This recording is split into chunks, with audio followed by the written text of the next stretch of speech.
Hello guys, total cooling solution में आपका स्वागत है।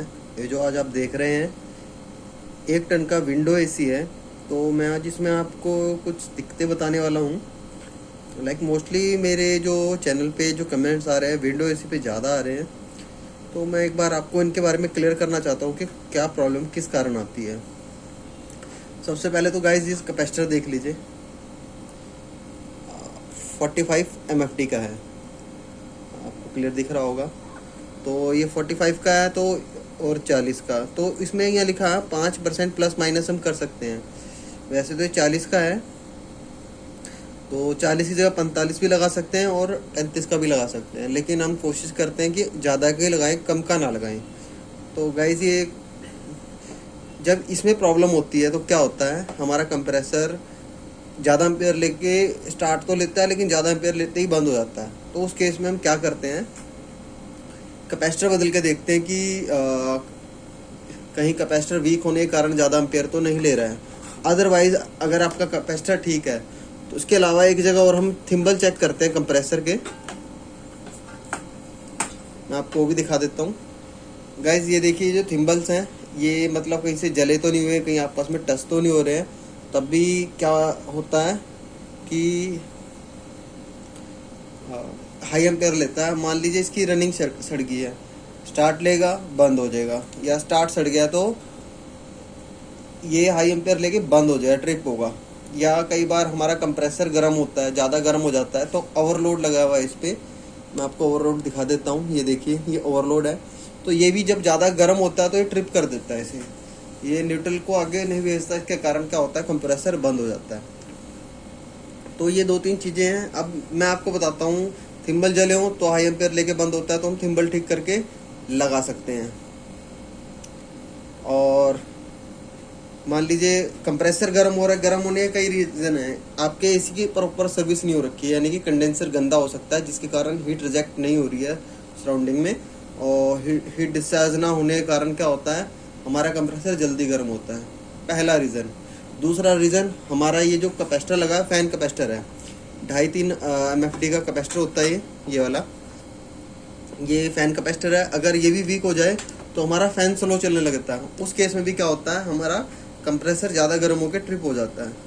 तो ये तो थे कंप्रेसर ट्रिप होने के रीज़न। कई बार दोस्तों आपने देखा होगा, आपका फ़ैन चलते चलते बंद हो जाता है और कंप्रेसर भी 5 मिनट चलता, 7 मिनट चलता। वो क्यों होता है, ये दोनों गर्म हो जाते हैं उस केस में। ये दोनों गर्म क्यों होते हैं, जो आपका स्टेबलाइजर लगा हुआ, आप उसके स्टेबलाइजर की आउटपुट देखिए वो कितने निकाल रहा है। कई बार वो 300 प्लस आउटपुट निकालता है। ज़्यादा करंट आने के कारण ये दोनों गर्म होके बंद हो जाते हैं। तो ये भी एक रीज़न है आपका एसी बंद होने का। तो कैपेसिटर हो गए दोनों, एसी का और फैन का, सिंबल्स हो गए, और आपके अम्पेयर ज़्यादा, करंट फ्लो ज़्यादा हो गया, तब ये ट्रिप हो जाता है। उसके बाद गाइस मैं आपको दिखाता हूँ कि ये है रूम टेम्परेचर। कई बार इसकी ना पोजीशनिंग चेंज हो जाती है। ये रूम टेम्परेचर है, ये वेपोरेटर के आगे लगा होता है। एसी में आपको सामने देखने को अलग मिल जाएगा। कई बार इसे ना नीचे छोड़ देते हैं, और वहाँ अगर पानी ठंडा आ जाए, आपका एसी टिल्ट नहीं लगा, सीधा लगा हुआ है, अगर वहाँ पानी पहुँच जाए इसके पास, तो जब इस पर ठंडा पानी टच होता है ना, तो ये पीसीबी को कमांड करता है कंप्रेसर बंद करने की, तब भी आपका कंप्रेसर बंद हो जाता है। तो इस चीज़ का भी आपको ध्यान रखना होगा कि आपने देखना होगा कि आपका जो ये सेंसर है सही जगह प्लेस हो। अदरवाइज आपका एसी विदाउट एनी रीज़न बंद होगा, ज़्यादा एम्पेयर भी नहीं लेगा। नॉर्मल एम्पेयर जो बंद होता है वो सेंसरों के कारण होता है। एक तो ये सेंसर हो गए कॉइल सेंसर, कॉइल सेंसर भी इसका रिप्लेस करने इसमें होता नहीं है। ये 1 टन का, इसलिए इस मॉडल में कॉइल सेंसर की ज़रूरत नहीं थी। तो कॉइल सेंसर का क्या काम होता है, आप देखिए, कई बार कॉइल सेंसर वीक हो जाता है, या ये सेंसर भी वीक हो जाए। ये अपनी सही जगह पे लगे हुए हैं लेकिन ये वीक हो गए हैं। इनको चेक करने का तरीका मैंने आपको वीडियो का लिंक डिस्क्रिप्शन में दे दूंगा, कैसे आप अपने सेंसर चेक कर सकते हैं, और सेंसर ठीक है, शॉर्ट है, ओपन है, आप उससे पता लगा सकते हैं। कई बार सेंसर की रीडिंग भी वीक हो जाती है, यानी कि काम करना कम कर देते हैं, तो ये थोड़ा सा गलत रीडिंग भेजने लगते हैं पीसीबी को, जिसके कारण आपका एसी बंद हो जाता है। ऐसा ही कॉइल सेंसर में होता है गाइस। तो मैं कॉइल सेंसर की एक चीज़ और बताऊंगा आपको। आपने चेक करा, आपका कॉइल सेंसर भी ठीक है, आपका रूम सेंसर भी ठीक है और सारी चीज़ें ठीक है, लेकिन एसी एक नॉर्मल एम्पेयर पे बंद हो जाता है।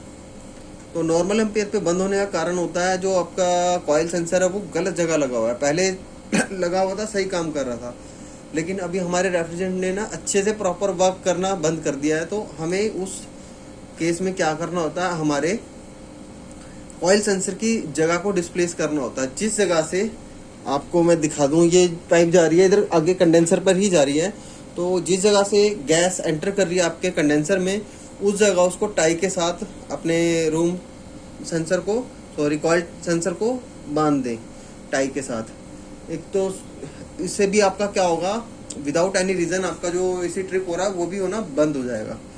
उसके बाद गाइस कुछ सेंसर एरर आते हैं, जैसे E1 E2। E1 इसी सेंसर का एरर होता है, ये ओपन है, शॉर्ट है या ये मिसरीडिंग दे रहा है तब आता है। तो आप इस सेंसर को बदल सकते हैं, मैं दिखा देता हूँ आपको। ये सिर्फ एक जैक के साथ ही अटैच है, तो आप इस सेंसर को भी चेंज करके इजीली अपने वर्क को डन कर सकते हैं।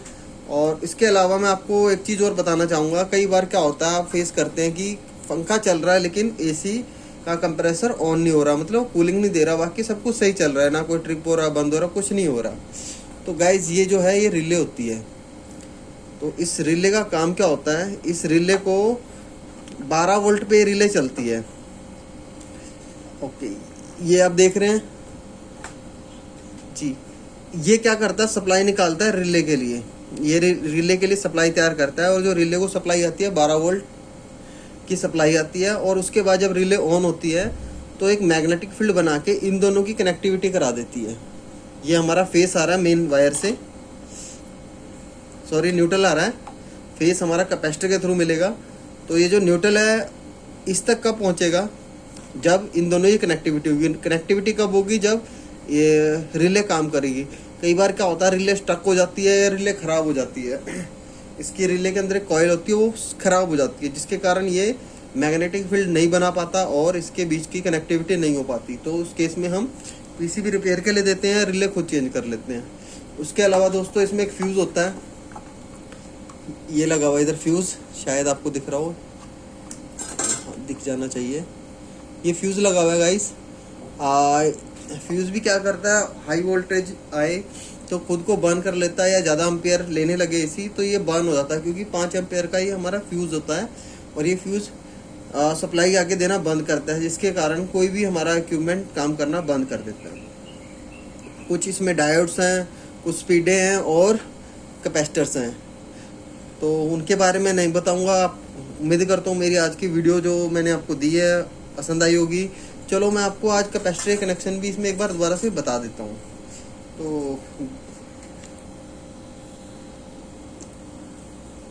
तो गाइस ये जो ब्राउन वायर है ये हमारी सप्लाई आ रही है, इसमें हमारा फेस आ रहा है, और फेस के साथ जो थिम्बल होते हैं, जैसे कि इसमें 4 थिम्बल हैं, तो मैंने इसी से फेस जो फ़ैन को है यहीं से दे रखा है, और यहीं से मैंने इसकी मोटर को दे रखा है जो स्विंग मोटर है, और यहीं से मैंने इसे कंप्रेसर को भी फेस दे रखा है।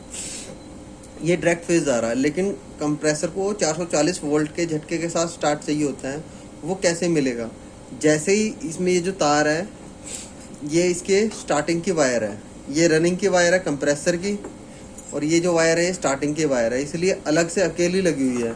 इस पर 440 volt current with 4 to 5 ampere के साथ जाते हैं, और मोटर को 70% स्पीड मिल जाती है। कंप्रेसर की मोटर को, कंप्रेसर के अंदर जो मोटर होती है उसको जब पूरी स्पीड मिलने लगती है तब ये सप्लाई देना बंद करता है, फिर इसी के थ्रू सप्लाई जाती है और हमारी मोटर, कंप्रेसर की मोटर फुल स्पीड पे आ जाती है। तो ये जहाँ पे आपने तार लगाई है वहाँ आपने रनिंग की वायर लगानी है कंप्रेसर की, और जो दूसरी वायर है स्टार्ट वाली वो अलग वाले थिम्बल पे लगनी है ताकि उसे प्रॉपर स्टार्ट मिल सके।